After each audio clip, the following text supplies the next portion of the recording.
covering all 4 major sports in the District of Champions. It's the DC Crossover Podcast with your hosts, Mike Cerrone and Ben Simpson. Hello and welcome, everybody, to the DC Crossover, episode 159. I am your hostess with the mostest, solo today, Mike Cerrone on the mic. And you know what? Ben's just, he's on the DL for about a week. He is sick once again. But you know what? There's a bug going around or something like that. He texted me and he tried to overcome that particular bug to get on the mic with us today because we had a really good show planned and lined up for you all today. So if you would prefer to listen to Ben's voice, maybe just download this episode and then just leave it there until next week, and then you can delete it so it helps our numbers. But at the same time, I will be doing a short solo show today. Again, my name is Mike Cerrone, one half of the DC Crossover with Cerrone and Simpson. And today we're going to get into just a few different topics about hibachi rankings from the extravaganzas that I've been to, trying out the new hibachi places in the area, and also talking about the Commanders briefly and touching base with our Survivor 6 that we have picked and drafted a couple, 2 weeks ago, I guess you could say. Also, I will be doing solo Daily Dozen from Barstool as well. So that is going to be a feat without Ben here with me. And then I'll end and wrap out the show with our quick picks of the week. So far, Ben, 4-2, not too bad, not too shabby. I'm 3-3 so far. Last week's San Francisco just really killed me this past weekend. I mean, that was pitiful. I mean, everyone, and the thing is with San Francisco is that San Francisco is always hurt. That's the problem. That's the issue that San Francisco has, is that they are always hurt to the point where, you can't really trust them. Everyone sits there and says that they're the best team in the league or the best team in the NFC, at least, going up with the Eagles and so on and so forth. But the issue that you always see with the San Francisco 49ers is their health. Deebo Samuel hurt multiple times over the last couple of years. Christian McCaffrey always seems to be hurt. Even when he was with the Panthers at the same time, you're seeing him go out maybe 2-3 games at least a season, and now he's questionable for next week, and so is Deebo. So Brock Purdy didn't have 2 of his biggest weapons, and they struggled, and they lost to a backup quarterback. And now, granted, Jake Moody should make a 40-yard field goal for the win, and everyone was saying that he was drafted a decent amount higher than you would ever draft a kicker for the most part. I mean, everyone knows of certain kickers that have been drafted before. But you're looking at it and saying, you got drafted, I believe it was the 3rd round. Go make a 41-yarder for the win. Like, come on now. That's your job. Go do it. It wasn't that difficult to go make that for the win when your team was struggling with injuries. You guys got up by, I think it was 10-0 at least, and all of a sudden Deebo got hurt and so on and so forth. But anyways, see, the thing is, I go on tangents when things like that happen with betting. And the last couple weeks haven't been great with betting. But you know what? Got to get back on the horse, and there's always another game, another day. So again, I'm Mike Cerrone, one half of the DC Crossover with Cerrone and Simpson. We welcome you if you're first-timers here, and if you're regular, loyal listeners or watchers. Also, you can watch us on YouTube. And you can also check us out on the Talk DC Crossover Podcast on TikTok. I run that and send some nice little clips of the show every single week throughout the week. And I give us, obviously, some, Barstool Daily Dozen clips on there, when we do trivia on there, some hot takes here and there. So definitely check out that on TikTok. You can also check us out on the other social media outlets as well, on Twitter and briefly on Instagram. I'd prefer go on TikTok because TikTok's easier for me, and Instagram isn't really the best mode, I guess you could say, of social media for showing some podcast clips. So anyways, again, my name is Mike Cerrone, and I wanted to get into real quick to start the show off, episode 159, titled Hibachi. And now I really couldn't come up with a different title for this episode because over this past weekend, we went to some hibachi places. and or I should say just one. And it's our fourth hibachi place that we have been to. And the funny thing about it is every single hibachi place has, some positives. They all have some positives. They also have some negatives here and there. I've been to 4 total hibachi places over the last, I don't know, I would say 3 years. And the biggest thing about it is when you go to hibachi, you never know what to expect sometimes, especially if it's your first time. If it's not your first time, you could be like me and Jess are, and we sit there and we just talk and whatever. And the guy's sitting there flipping the spatulas and so the one thing does make me nervous is when he starts doing like the ching ching ching ching ching like in the beginning, because one of the things that he's flipping or something like that sometimes has like spikes on it, like that little weird fork that he uses for the steaks, and it gets me a little nervous there. I have to keep my one eye on the prize there, but at the same time, you're looking at hibachi and sometimes there's kids there and they love the train and all that kind of stuff that he does with the onions and does the volcano and whatnot. It's kind of a performance. It's kind of like a circus. But at the same time, you're looking at it and saying, sometimes dinner and a show is not that bad. And that's what hibachi is. And supposedly, hibachi is supposed to, fill you up. So we've been to 4 different places. And some of you may know, again, this show is based out of Washington, D.C., the Washington, D.C. area, I should say. And this show has been to 4 different places. Number 1 is Benihana. Number 2 is Nagoya. Number 3 is Sakura. And number 4 is Otani. That's not in an order. I'm just numbering off the 4 that we've been to. And I have ranks and I have reviews. Okay, they're not going to be that long, hopefully, because some of them don't even deserve that much time.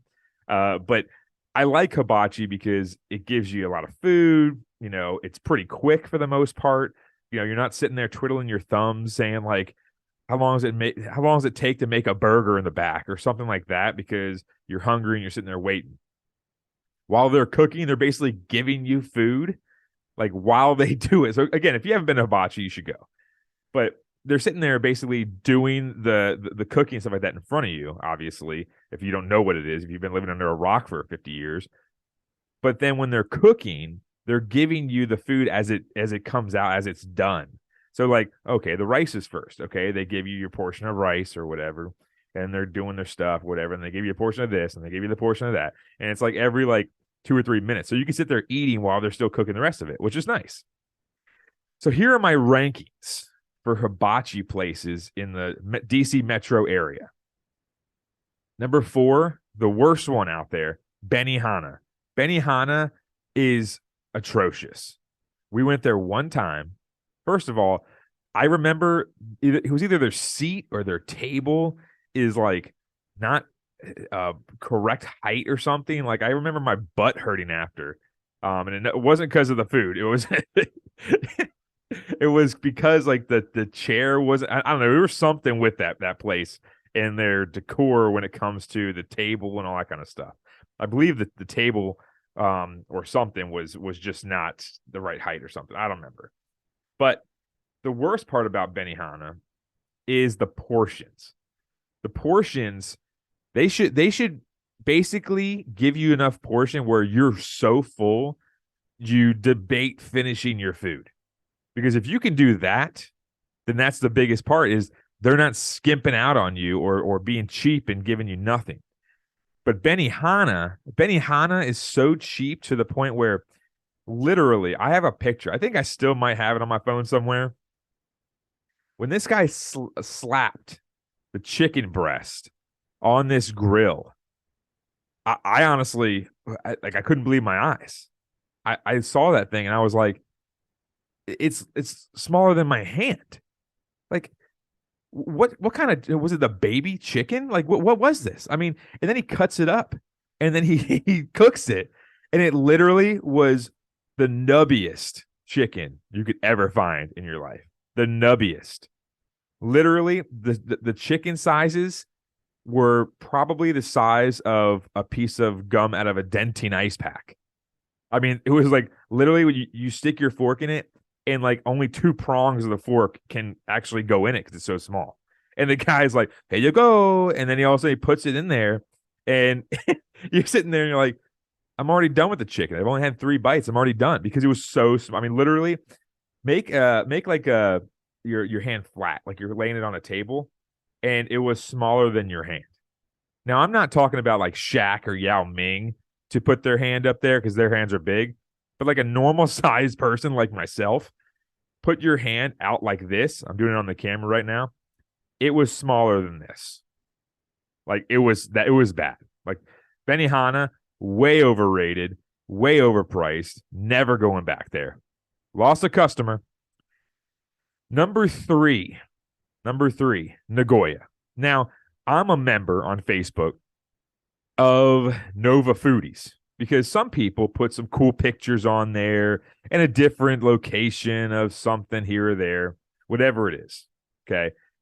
The difference, though, that I have is some people put on there, like, what's the best place to go to in this area? And you're like, oh, yeah, I think this is a good place or that or whatever it may be. But the problem is some people, they don't know what they're talking about. Nagoya is over, off of like Ashburn Road or something. I don't know. It's something over there.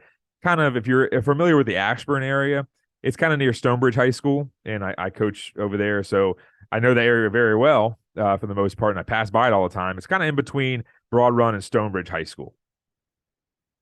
It's not a bad, looking place or anything like that, but it's just not up to par when it comes to their choices.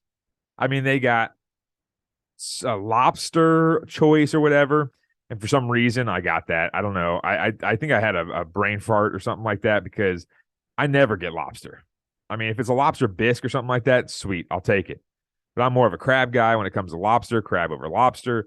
And the difference when it comes to like a lobster tail is that lobsters, I don't know what it is, but you watch the Discovery Channel or the History Channel or whatever these shows are on, and they bring out a lobster that's like the size of, like my TV. And then all of a sudden, whenever I go and get a lobster somewhere, it's like the size of a mouse. And you have like 3 bites of the tail, and you're like, no, that wasn't worth $45. Now, don't get me wrong. The food was pretty good, but it's hard to mess up shrimp. It's hard to mess up, steak, stuff like that. But the lobster wasn't there. Also, other places, they do zucchini. That's like your vegetable or whatever. One of the vegetables on there. I guess the green that you want to say. And they do broccoli. Now, broccoli, I'm out. I'm out on broccoli. I hate when it's in people's teeth.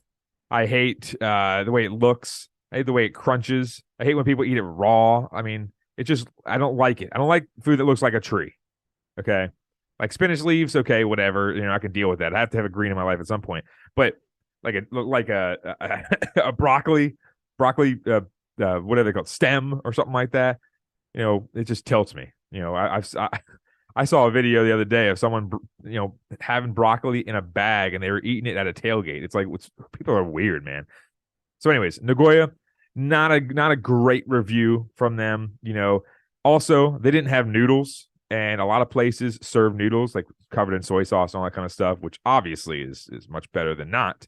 But Nagoya, someone said Nagoya, and now their credibility is completely lost, because if that's what you think is great hibachi, then we don't want to talk about it. Next up is Sakura. Sakura is my number 2 ranked hibachi place in the area. And again, by the way, if you're just joining, I've only been to 4. I've only been to 4. Now, I don't know which other ones are there, but at the same time, these are my 4. Sakura is number 2. Now, the service wasn't bad. They were okay, I guess. I think I remember, ordering something and they never came back for a little while or something like that.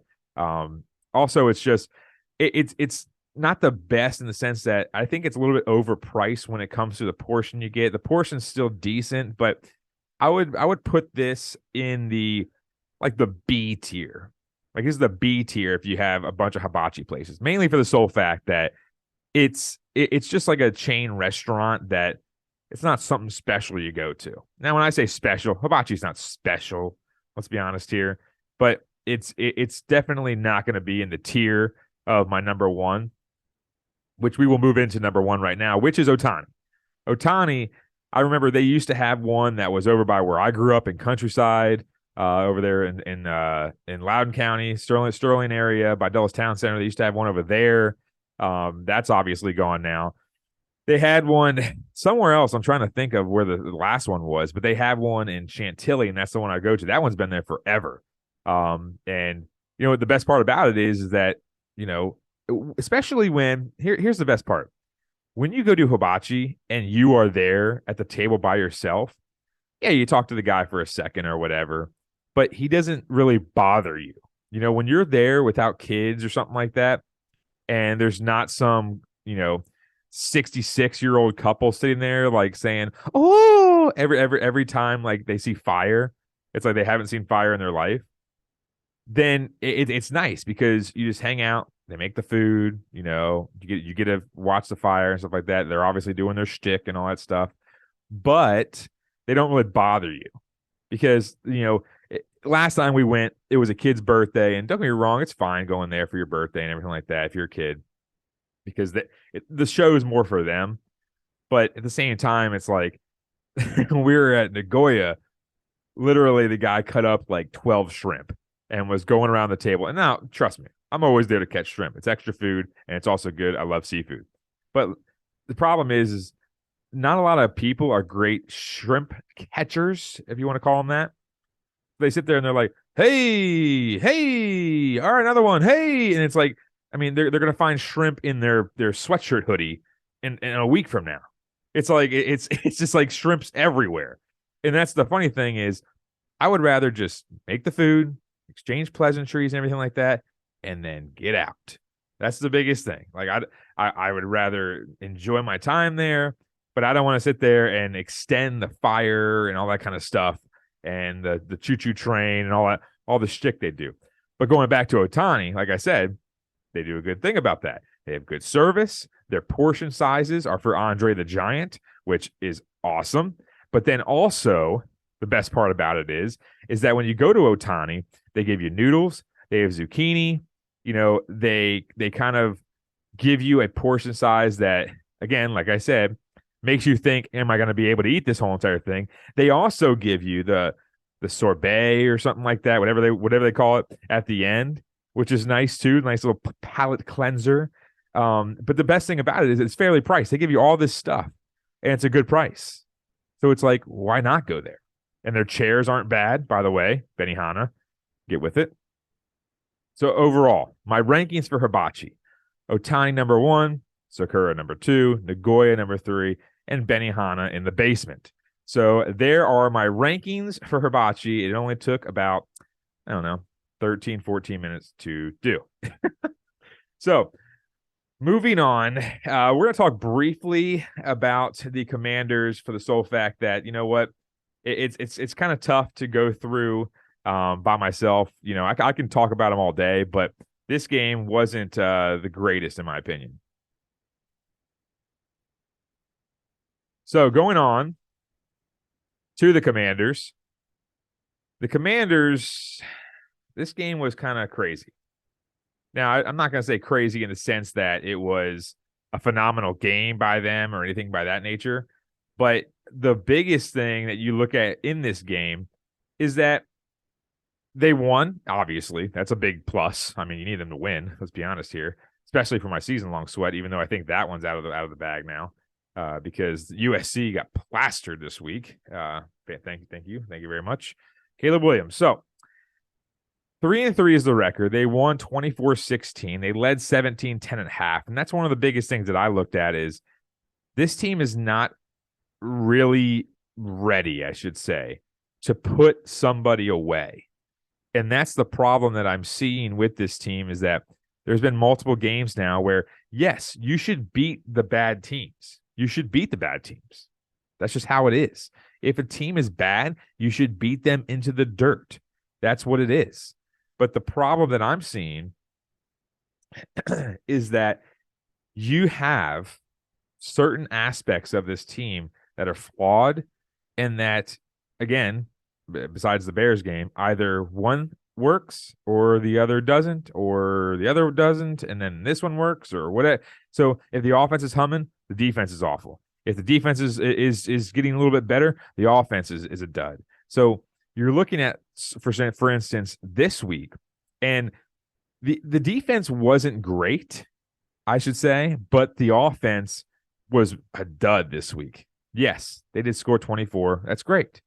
But the Falcons defense isn't some world beater to the point where you should be getting stopped so many times. They had 6 drives. So 10 total drives I counted because the drive at the end of the half, they were deep in their own territory and stuff like that. So I didn't really count that one and so on and so forth. But 10 drives that really mattered for something. They got 4 that scored. That's great. I think a couple of them were short field. One was like a 60-yard drive or something of that nature. But 6 drives under 6 plays. So basically, if you think about it, 6 drives under 6 plays could be a penalty. You could have got a first down early, whatever it may be. There was like less than, I believe, there was like less than 20 yards on any given drive or so after 5 minutes left in the second quarter. 49 yards of offense after the second touchdown was scored. 49 yards, which basically was the last 35 minutes of the game. You can't go out there and win a football game besides what happened this week with Desmond Ridder, who was awful, might I add. At least I should say awful in the second quarter, or excuse me, second half. You're not going to win gaining 49 yards of offense in 35 minutes. That was pitiful. It was drive ender after drive ender after drive ender. Not to mention the managing of the clock was horrendous at the end of the first half and also near the end of the game. If you're going to try to waste clock, if you're going to do something of that nature where you're trying to squeeze every second out of the play clock, out of the game clock, all that kind of stuff, so your other opponent is basically handicapped in that sense of they got to figure out something else to do and go away from the game plan, you have to waste the clock down, the play clock. I mean, you're punting with like, I don't know what it was, like 12, 13 seconds or something like that of time on the play clock, and then all of a sudden you're snapping the ball on like third down or second down or whatever it was with like 7 seconds. Like, you need to squeeze some time out, because if you're not moving the ball, then all of a sudden the opposing team gets more time and you're not giving your defense enough of a break. So the defense, as I said earlier, the defense wasn't doing too bad today, or excuse me, this weekend. They were doing okay.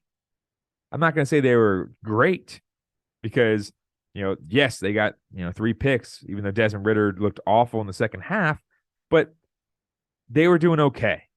They were keeping them in the ball game. It wasn't a blowout or a bloodbath or anything of that nature. But you can't go out there and gain less than 50 yards of offense in 35 minutes and expect the defense to sit there and bail your butts out every single 2 seconds. So again, I'm going to put this one on the offense, but I will say a positive for the offense is they were finally targeting Terry McLaurin. We finally got Terry some targets. Terry McLaurin, Scary Terry, had 6 catches for 81 yards on 11 targets. That's what it should be every single week. Target your best player. Yes, 6 for 11, basically 6 catches out of 11 targets. Not the best, over 50%, but he's getting guarded most of the time by 2 guys. So you're going to have to fit it in tight windows. You're going to have to do some different types of routes to get him open. But the biggest thing is that when your number 2 has been a dud all season, that's terrible. Because then all of a sudden your number 2 is not helping you, and then your number 1 is getting draped all over like a beach blanket every single week, but you got to keep feeding him because you saw it early in the game. I think he had like 3 catches on the first drive or so. And honestly, if you get him involved, the offense is going to hum a lot more down the field. You have to throw him some targets. And I think you have to give him at least double-digit targets every week because you saw what he did. 6 catches, 81 yards. That's who Terry McLaurin is. Everyone wants to say, well, is he a top 5? Is he a top 10? I don't know. Some people who are crazy say he's barely in the top 20. Terry McLaurin has tons of talent. The guy has gotten, I think, 3 straight seasons of 1,000 yards. I might be even shortchanging him there with the worst QB situation in the entire NFL. I mean, he's had guys that can barely throw the ball 30 yards. But the problem is people don't give him credit because people see him and they're like, well, he's not going to be great for my fantasy team, or, oh yeah, sometimes there's a dud game here or there. Oh, or he's not DeAndre Hopkins, or he's not this, he's not like, and obviously DeAndre Hopkins is not having a great year or anything like that. But you know what I mean? That type of caliber receiver. He's not Devontae Adams. He's not this guy, that guy, whoever it may be. But you have to sit there and say, Terry McLaurin, if he gets double-digit targets, this offense is going to move down the field because then everyone's going to have to guard him. And then it spreads the ball out more to the point where this guy's going to be one-on-one. Then this guy's going to be open on a screen pass, something like that, because they're paying attention to the double move by Terry or whatever it may be. Because being a decoy is never a bad thing. Look at Jacoby Myers for the Raiders. If Devontae Adams is getting, blanketed the entire game, Jacoby Myers is out there catching 6 balls for 77 yards and 3 touchdowns. I mean, that's just how it is. And that's what a number 2 receiver should be doing, which Jahan Dotson isn't doing. He put up another dud, barely did anything this game, had a wide open dime, a seed, a hellacious seed, if Phil Mickelson wants to let me say that, dropped right in the breadbasket, and he dropped it. He came out of college. He came out of Penn State. Everyone said this guy never drops a football. Never drops it. It's like he's Clifford Franklin in the Replacements movie, putting that stick-em on. Literally, he never drops anything. He's had 3 drops this year already in 6 games. Now, don't get me wrong. Not a ton of drops, okay? 3 or 2 or whatever he's got, something like that. I think he has 3, but I saw a site that said 2. The biggest thing about it is you have to understand that you drafted him number 1, or excuse me, in the first round, I believe at 16, and everyone was like, hey, is he really a number 1 wide receiver? Or did he get drafted too high? Or people didn't really know. Right now, after 6 games, in his second year, after he came out from injury last year, I believe he had 7 touchdowns last year. He's projected right now 48 catches, under 400 yards, and only 3 touchdowns. Curtis Samuel will probably surpass those numbers with flying colors. And Curtis Samuel has been pushed to the back of the depth chart here. And that's the problem. Is you're sitting there saying, well, Curtis Samuel has been pushed to the back of the depth chart in the sense of like being number 3 or 4 or whatever. And now all of a sudden, Jahan Dotson is supposed to be stepping up, and everyone thought he was going to be doing so much. But he isn't. It's an issue. 48 catches for under 400 yards and 3 touchdowns right now is his projected final stats. It's a worry. It's a worry, and we're going to have to see over the next couple games or so when it gets to halfway through the season if he steps out of this mold that he's put himself in. Who knows what it is? It could be confidence, could not.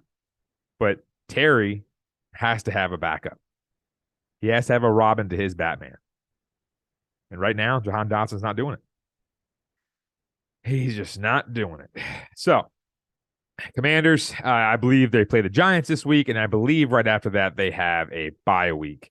I could be wrong on that, but we're getting close to some of these games. They should have must wins. I mean, the Patriots they play this year, the Giants they should wax twice, hopefully. But the Giants did play the Bills close, but I think that was more credited to Tyrod Taylor than anybody else. So that's just my thought about that, my 2 cents, as they like to say.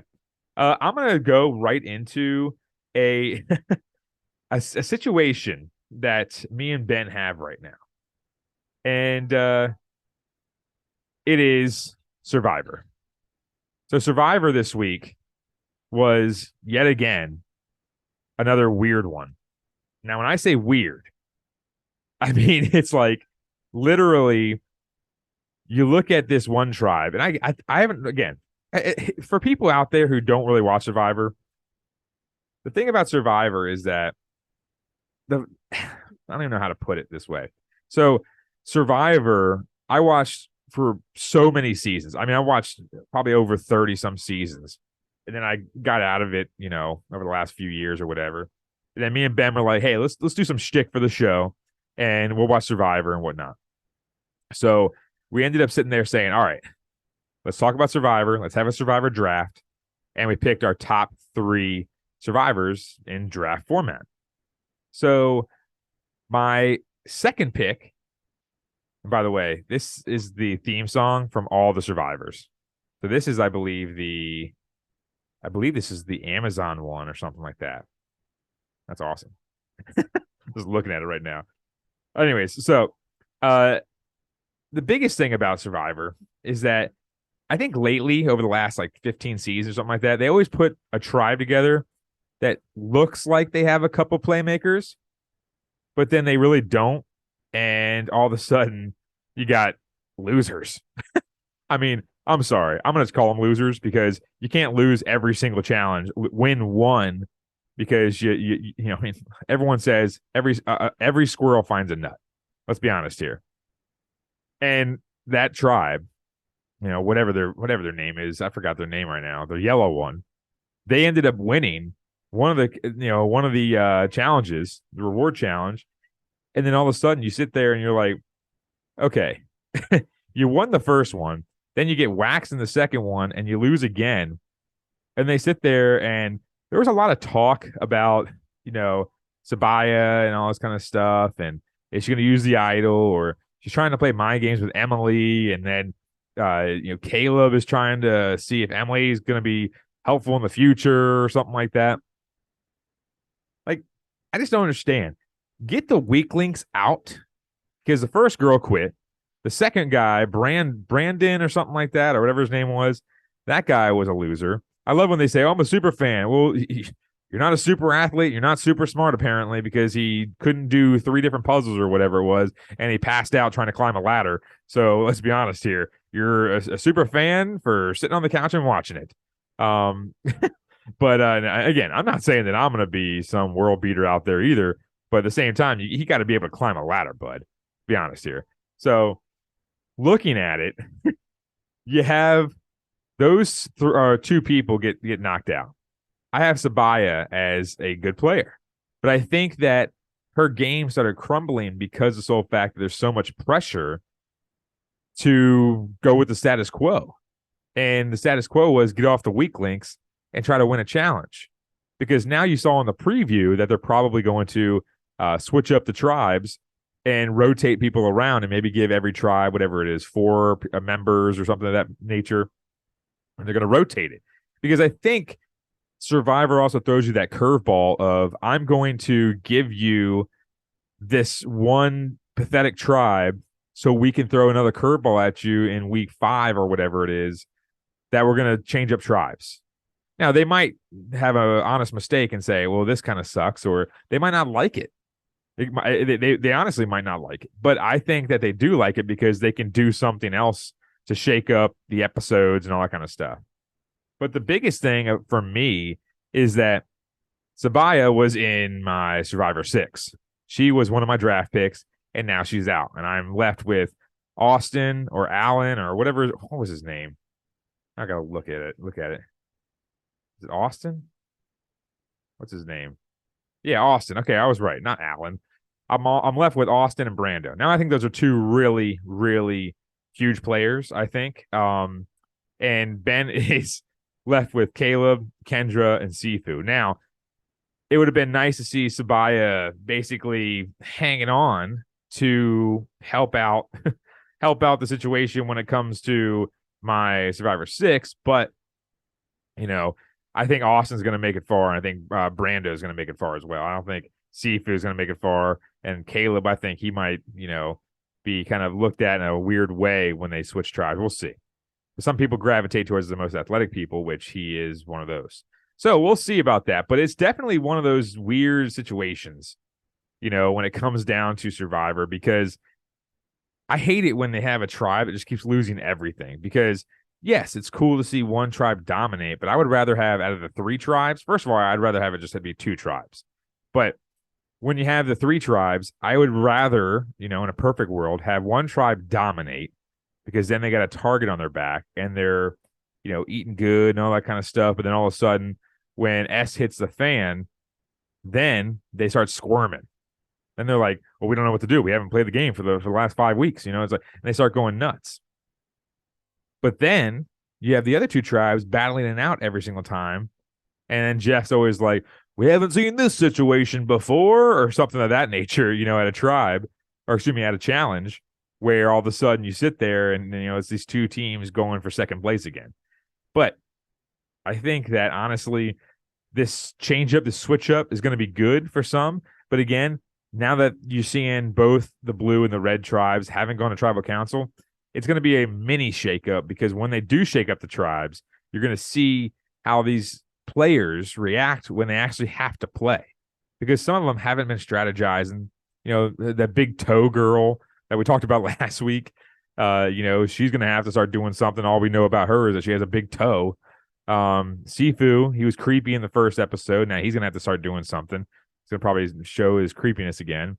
That Bruce guy, I think he's going to be projected to be one of the next two out, probably, at least. That guy seems like he can be annoying at times. And he's a little too competitive when it comes down to like, move out of the way. It's like, dude, relax, bro. Anyways, I think that I don't know. I just think I think that I'm still in good standing in our Survivor 6 because once again, here are the 6 people. If you haven't listened to it, me, I have Austin, Sabaya's gone, and I have Brando left, and then Ben has Caleb, Kendra, and Sifu. We might switch it up because if none of our people win, we might do some point system where the most points wins, and whichever week they get eliminated. So Sabaya's week 3, that's 3 points. Then say Caleb gets eliminated in week 7, that's 7 points, and we might just add them all up, and that might be what we do. But we'll have to see what happens on that front.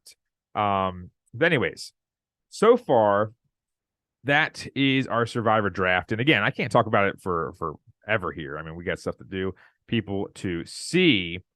But looking at our next option of business here, which is the Barstool Daily Dozen Trivia. The Daily Dozen Trivia right here on the DC Crossover.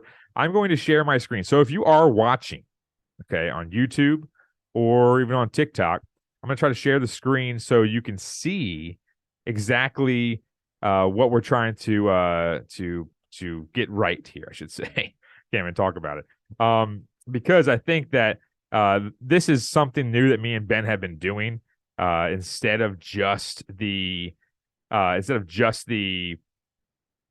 DC trivia and stuff like that. We're trying to switch it up here a little bit.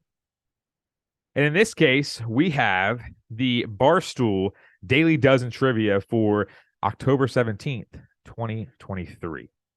So what we're going to do here, I'm going to play the Masters theme, okay? Because the Masters theme is, nice, soothing, and it's going to help me try to get some of these right.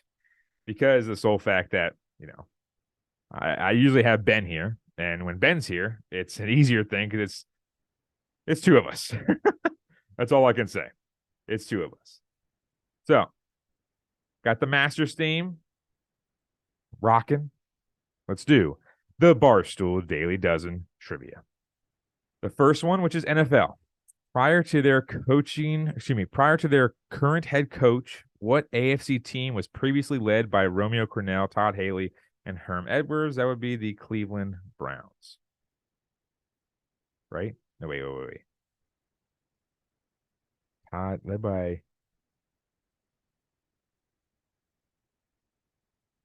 Herm Edwards.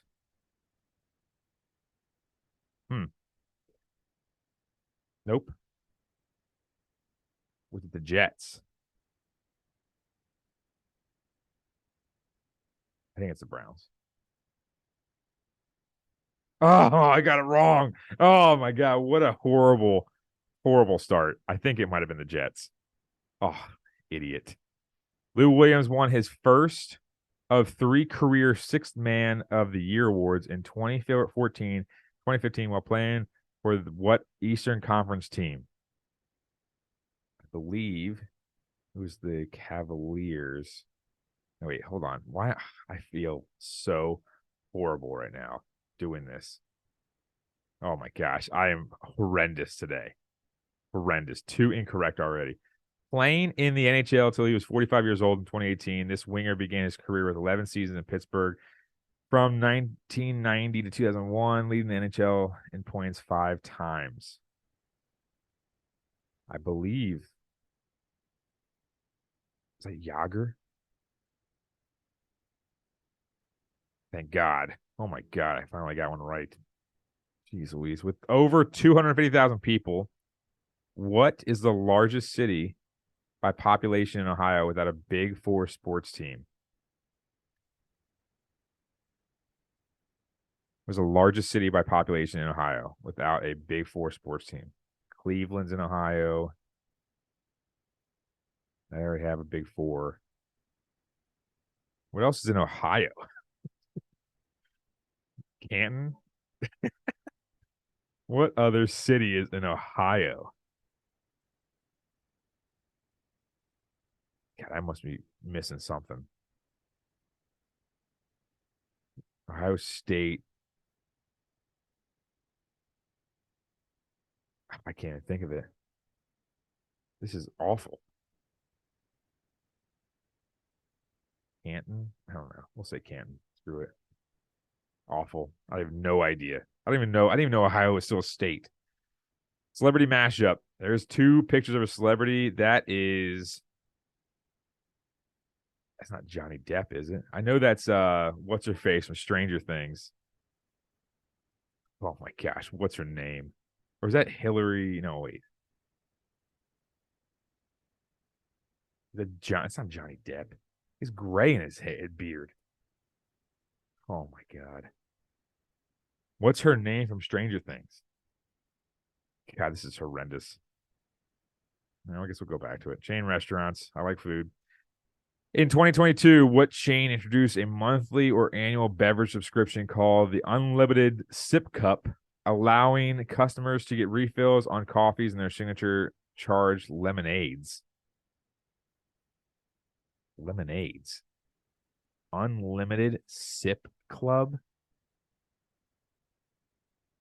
What chain introduced a monthly or average? Oh my gosh. Lemonades. What's a place that has lemonade? It's a chain restaurant. I'll go with Chili's. Screw it. Who knows? Chili's gives away a lot of crap. Oh my God. This is a horrendous daily. I don't even know if I'll put this on TikTok. I might have to. Pen 15. The Path, Difficult People, and Rammy are all original programs aired by what streaming platform? Television. Streaming platform? How's that under television? I'll go Discovery Channel. I don't know. No clue. I don't know what's wrong. Antonio Banderas, Carla Gugino. Wait, this is in the Cortez family in 2001 spy action comedy film. They got multiple sequels. Spy Kids. Easy. Done. What band released a 1999 song with the following lyrics? Say it ain't so, I will not go, turn the lights off. Carry me. Say it ain't so, I will not go, turn the lights off. Carry me. Not Simple Plan. Wait, hold on. So I will not go, turn the lights off. So I'm gonna get this wrong.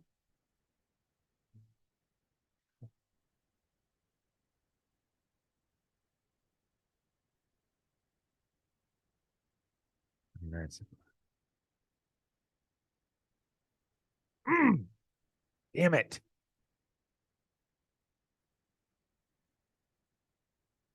Sucks. Whole thing sucks. All right. I'm gonna press I give up because I'm horrendous at this. There's only been 341 perfects. Average score is 4. I don't feel that bad about myself. Say it ain't. Oh, it's Blink 182. It's Blink 182, isn't it? Idiot. Idiot. I knew that. Simple Plan. What a joke. Television. Hulu. Okay. I don't even know. I said streaming platform and it said television. Okay. Whatever. Toledo, Ohio. Okay. Home of the Rockets. Somebody mash up. Joe Manganello. I don't know. Millie Bobby Brown. I knew it was Millie Bobby Brown. Joe Manganello. Where's he from? I gotta see his face now. Panera. Who goes to Panera? Joke. Toronto Raptors. That's a good one. I think he was on the Cavs though. And then the Chiefs. Todd Haley. Oh my gosh. I thought Todd Haley. I totally thought it was something else. What a joke that was. What a joke. Unbelievable. Stop the music. Horrendous. That was absolutely garbage. I'm not going to count that for ours because I'm by myself, but my God, that was so bad. What a pitiful performance by me. Oh my God. Did I get 2 right? Idiot. Oh, it's not a good day. And last but not least, the money line, our picks of the week, sponsored by DraftKings. Ben's pick of the week, his lock, the Commanders, -2 versus the G-Men. I think that's a good pick. Also, I didn't want to go Commanders twice in a row. Last week, they hooked me with the spread, even though I picked a money line, and that was one of my wins. I am 4-4, Ben's 5-3. But you're looking at it and saying, not a bad pick, okay? It's under a field goal. The Giants have been struggling, but I don't think that they're really looking at the records right now. I think more so they're looking at the Giants so far have been dominating us over the last 2 or 3 years every single time. And Daniel Jones, if he's back, then he's, licking his chops. This is his quote-unquote get-right game. His dog is the Dolphins, +2 versus the Eagles. That's going to be a fun game. It's going to be a shootout, everyone thinks. I don't think the defenses are going to do too much, but I think this game, the over-under, I bet is probably like 55, something of that nature. I honestly picked the Dolphins in this one, just like he did. Now, it's not my pick of the week, but I picked the Dolphins as well, +2 versus the Eagles, because of the sole fact that I don't think the Eagles' defense is that great. I think their front seven is all right, but I think that they can use injuries or whatever as an excuse, but I don't think their secondary is that great. Honestly, I think Darius Slay is starting to slow down a little bit from years past when he was in Detroit and also his first few years with Philly. But at the same time, I think the Dolphins, they got a lot of weapons on the outside. I mean, Jalen Waddle, Tyreek Hill.